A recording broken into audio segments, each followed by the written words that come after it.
नमस्कार, मैं हूं समर्थ श्रीवास्तव और आप देख रहे हैं यूपी तक का मॉर्निंग का सबसे पहला सेगमेंट सुर्खियां, जहां हम आपको रूबरू कराएंगे उन खबरों से जिनसे हो सकता है आपका सरोकार। रंग बदलती दुनिया के सामने चांद ने भी कल अपना रंग बदला। जी हां, हम बात कर रहे हैं चंद्र ग्रहण की, जो कल रात में लगा और सारा काम काज ठप हो गया। मंदिरों के कपाट बंद हो गए, लोगों ने खाना पीना भी पहले कर लिया क्योंकि बड़ी मान्यता है। तो वहीं विज्ञान को समझने वाले लोगों ने देखा कि किस तरीके का चंद्र ग्रहण दिखता है। तस्वीरों में अगर आपको हम दिखाएं, यहाँ पर पहली खबर, ये तस्वीर आप देखिए कि किस तरीके से राजधानी के लोगों ने ब्लड मून के अद्भुत नज़ारे का भी दीदार किया है।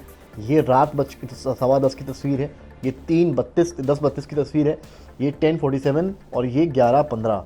ये पूर्ण चंद्र ग्रहण यहाँ पर आ रहा है। यही किस तरीके से सीरीज़ के फॉर्म में तस्वीरों से यहाँ समझाया गया है कि किस तरह की तस्वीरें आप यहाँ पर चंद्र ग्रहण की देख रहे हैं।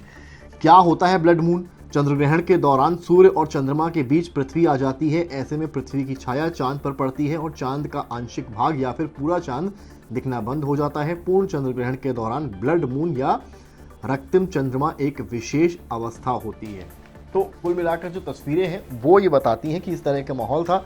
तो वहीं जो खगोल प्रेमी हैं वो भी कल जुटे, नाइट वॉच पर निकले। लखनऊ में भी कई जगह, प्रदेश में भी, देश में भी अन्य लोगों ने ये सारी चीज़ें की। तो वहीं घरों में प्रयागराज, बनारस में लोगों ने, क्योंकि मंदिर का कपाट बंद हो गए थे, कहते हैं उस टाइम पर पूजा पाठ जो है, भजन पूजन, सारी ही चीज़ें ग्रहण से पहले की गई।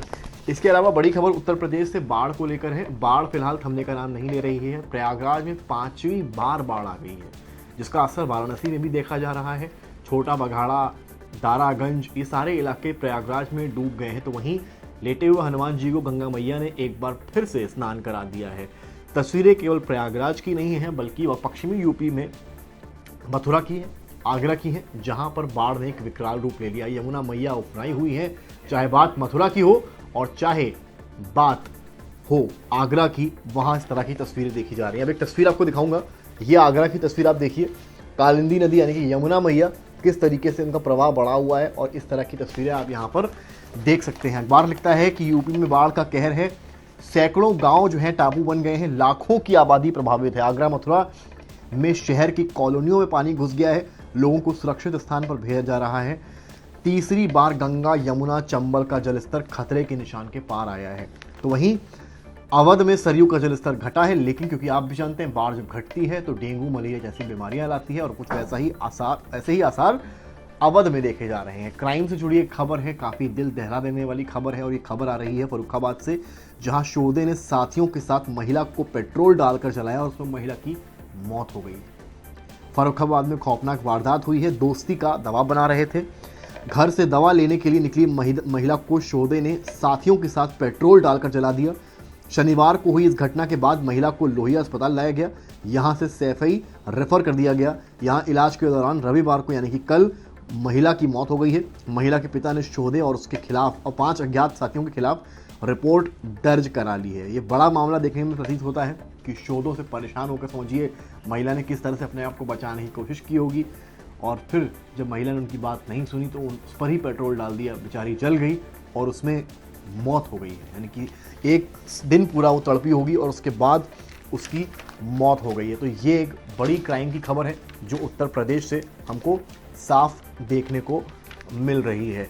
तो आपको और खबरों से रूबरू कराएंगे। तो लखनऊ से जुड़ी एक खबर है, गाय हो, भैंस हो, सांड हो, इनसे पूरा देश और प्रदेश परेशान है। देश प्रदेश के लगभग आप जब भी सड़क पर निकलते हैं, ड्राइव कर रहे होते हैं, खासकर गाय भैंस सामने आ जाती हैं, सांड सामने आ जाते हैं तो खतरा रहता है। लखनऊ में एक बड़ी डराने वाली घटना हुई है।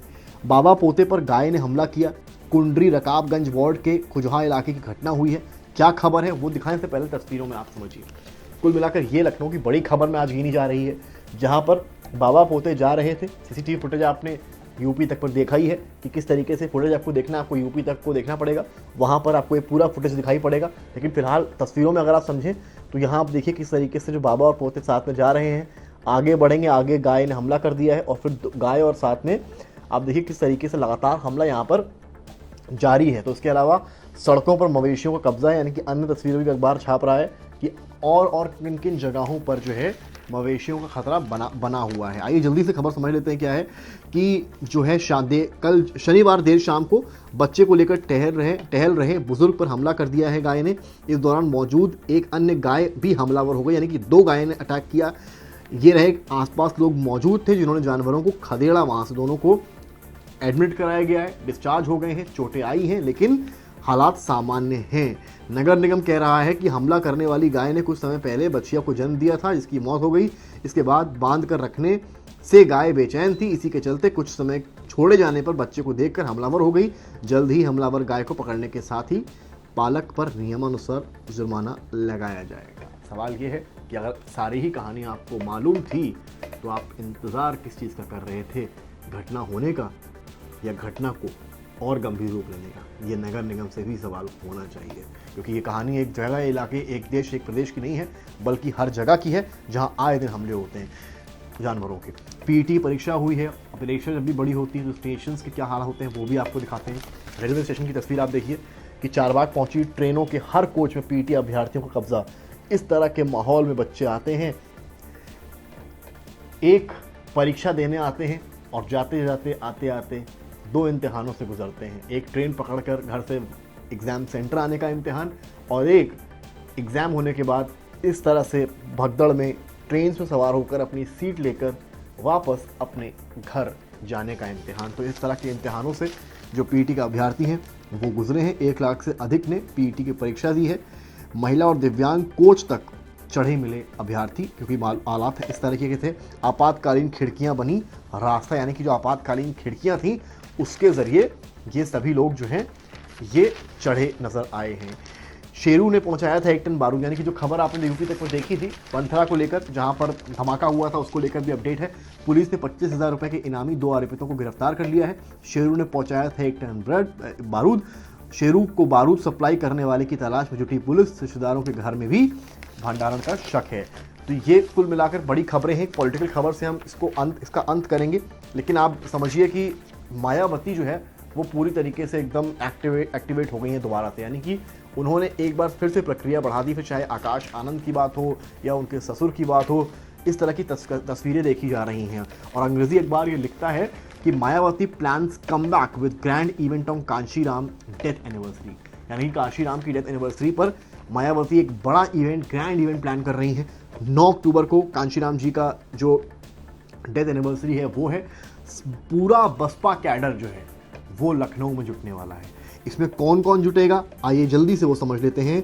इसमें कमिटीज़ जो हैं उसके डिवीज़न, डिस्ट्रिक्ट, सेक्टर और बूथ लेवल जितने भी अधिकारी पार्टी के हैं, जो पार्टी को ज़मीनी स्तर से लेकर मजबूत करते आए हैं, वो सभी इस पूरे इवेंट में जुटेंगे। कुल मिलाकर मायावती एक इसको शो ऑफ स्ट्रेंथ की तरह भी दिखाना चाह रही हैं, क्योंकि इधर काफ़ी वक्त से, अब क्योंकि चुनाव नज़दीक आ रहा है, पंचायत चुनाव है और फिर यूपी का चुनाव होना है, तो उसके तौर पर मायावती भी चाहती हैं कि जो एक रोड मैप है वो पूरी तरीके से तैयार हो सके, और उसको लेकर मायावती एक्टिव मोड में नज़र आ रही हैं। आप मानकर चलिए ये तो अक्टूबर में है, लगभग 1 महीने बाद है, लेकिन आकाश आनंद को जिस तरह से जिम्मेदारी मिली है उससे भी पार्टी में एक नया जोश तो आया ही है। अब देखना ये है कि ये जोश क्या चुनाव के नतीजों में भी तब्दील होता है, उसको लेकर काफ़ी दिलचस्पी कुल मिलाकर लोगों में लगी। और एक बड़ी खबर भी है, ये एबीवीपी प्रदर्शन को लेकर जल्दी से सेगमेंट खत्म करेंगे, उससे पहले इसको समझेंगे। आपने देखा कि एसआरएम में किस तरीके से कल बुलडोजर चला है, जहां अवैध तरीके से निर्माण हुआ था। आज भी चांसेस है कि वहां बुलडोजर चल सकता है, लेकिन उस बीच में एबीवीपी की जो तनातनी सरकार को लेकर थी, उस बीच में मुख्यमंत्री से मुलाकात की है। किसने मुलाकात की है? एबीवीपी के प्रतिनिधिमंडल ने मुख्यमंत्री योगी आदित्यनाथ से एक मुलाकात की है। जल्दी से खबर समझ लेते हैं क्या है। एबीवीपी के प्रतिनिधिमंडल ने कल यानी कि रविवार को सीएम से मुलाकात की। प्रतिनिधिमंडल ने शिक्षण संस्थानों में अराजकता का समाधान करने, शैक्षिक गुणवत्ता बढ़ाने सहित कई मुद्दों पर मुख्यमंत्री से बात की है। सबसे बड़ी बात क्या है, अब मैं वो पढ़ने जा रहा हूँ।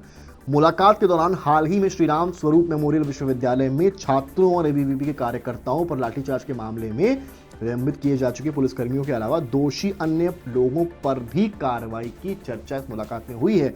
इसके अलावा एसआरएमयू के दस्तावेज और पाठ्यक्रम की मान्यताओं की जांच कराई जा रही है। अगर इन कोर्सों की मान्यता सही नहीं पाई जाती है तो उस पर भी निर्णायक कार्रवाई की जाएगी। साथ ही विश्वविद्यालय द्वारा गलत तरीके से कब्जा की गई जमीन को मुक्त कराया जाएगा, जिसके लिए बुलडोजर द्वारा अवैध निर्माण ध्वस्त करने की कार्रवाई पहले से शुरू हो चुकी है। इसके अलावा प्रतिनिधिमंडल में शामिल एबीवीपी पदाधिकारियों ने छात्र हित से जुड़े अन्य मुद्दों पर भी मुख्यमंत्री से मुलाकात की है। मुख्यमंत्री ने सभी मांगों के उचित समाधान का आश्वासन दे दिया है। तो कहीं ये आइस ब्रेकिंग मूवमेंट तो नहीं है, क्योंकि देखिए जिस तरह की तनातनी की शुरुआत में तो नारे मुख्यमंत्री के खिलाफ भी लग गए थे। तो ऐसे में एबीवीपी का मुख्यमंत्री से मुलाकात करना, शायद जो एबीवीपी के अंदर एक जो आग थी, जो लग रहा था कि अभी देश प्रदेश व्यापी बड़ा प्रोटेस्ट हो सकता है, इस मुलाकात के बाद, क्योंकि सरकार ने एक्शन तो शुरू कर ही दिया, बुलडोजर का पैमाइश भी चल रही है, जो सर्वे वर्क है वो भी चल रहा है। तो ऐसे में बुलडोजर आज या कल में भी चल सकता है। तो अगर एबीवीपी की सारी मांगें मान ली जाती हैं तो प्रदर्शन नहीं होगा और चीजें सामान्य रहेंगी। उत्तर प्रदेश से जुड़ी अन्य खबरों के लिए जुड़े रहिए और देखते रहिए यूपी तक।